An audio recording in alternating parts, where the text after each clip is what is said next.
안녕하세요, 김농부입니다. 이번 시간에 다뤄볼 것은 현실적으로 기농을 하였을 때 가장 중요하게 체크를 꼭 해야 되는 점에 대해서 요약해서 말씀드리겠습니다. 땅이 좋고 완벽하게 잘 가꾸어진 땅은 쉽게 판매하지 않는다. 첫 번째, 누구라도 좋습니다. 최대한 많은 게 좋습니다. 귀농할 그 지역에 살았던 분도 좋고요. 지역을 잘 알고 있는 분이면 가장 좋습니다. 두 번째, 그 지역의 땅에 대해서 특성을 명확하게 아셔야 됩니다. 그 지역에 예를 들면 이 지역은 딸기가 잘 되고 이 지역은 참외가 잘 되고, 이유가 땅 특성과 물 특성이 그리고 환경적인 특성이 그 작물에 잘 맞기 때문에, 그래서 그 작물을 심었을 때 소득이 많이 올라오는 경우가 있습니다.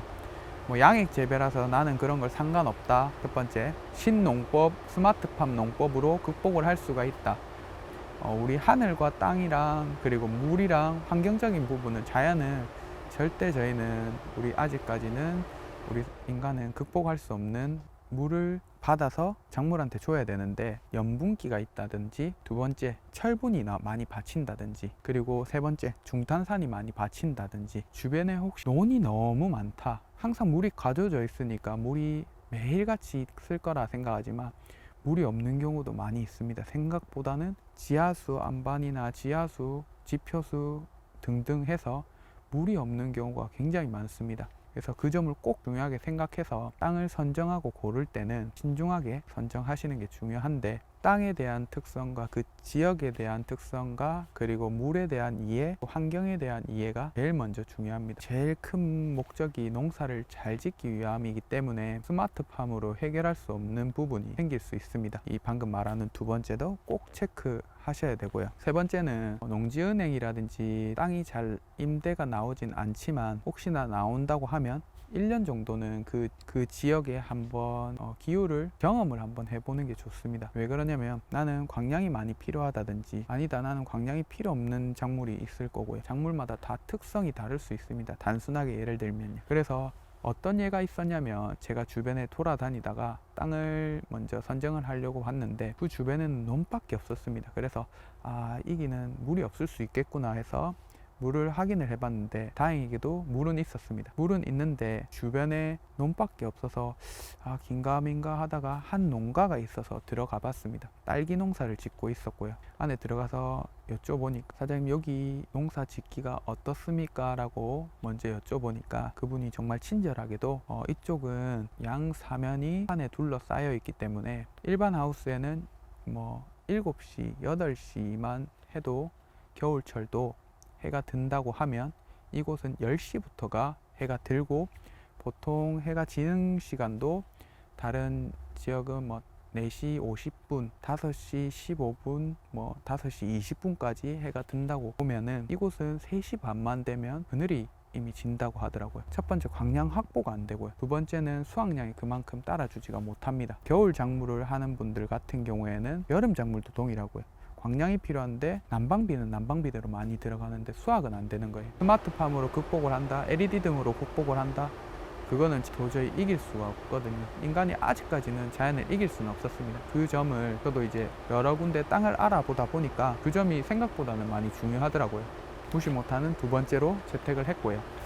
그리고 세 번째, 고구마, 감자같이 모래땅을 좋아하는 작물이 있고요. 그리고 찰땅을 좋아하는 또 작물이 있을 수 있습니다. 특성에 따라서 양액 재배를 하고 고설 재배, 시설 재배를 하면은 상관이 없을 수 있는데, 우리가 처음에 들어왔을 때 무턱대고 너무 많은 돈을 투자를 해서 특정 작물에 벤치나 시설을 하기보다는 먼저 한번 나에게 정말, 이게 왜 설명을 드리냐면, 나는 토마토가 맞는 경우가 있고요.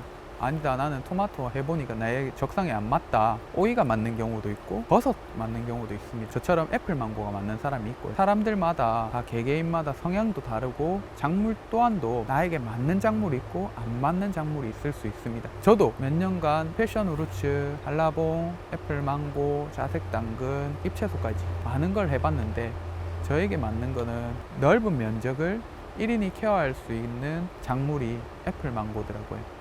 딱 수확 시기 말고는 나 혼자 해낼 수 있는 양이기 때문에 우선적으로는 나에게 맞는 작물이 무엇일까라고 선정을 하는 게 좋습니다.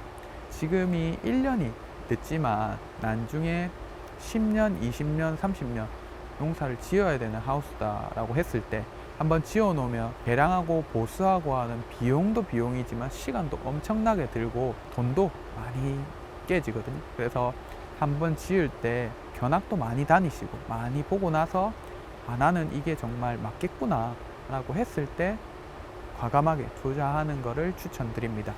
네 번째, 최종적으로 정리를 해서 한번 말씀드릴게요. 첫 번째, 농지은행에서 논을 임대를 해서 먼저 사용하는 것을 추천해 드립니다.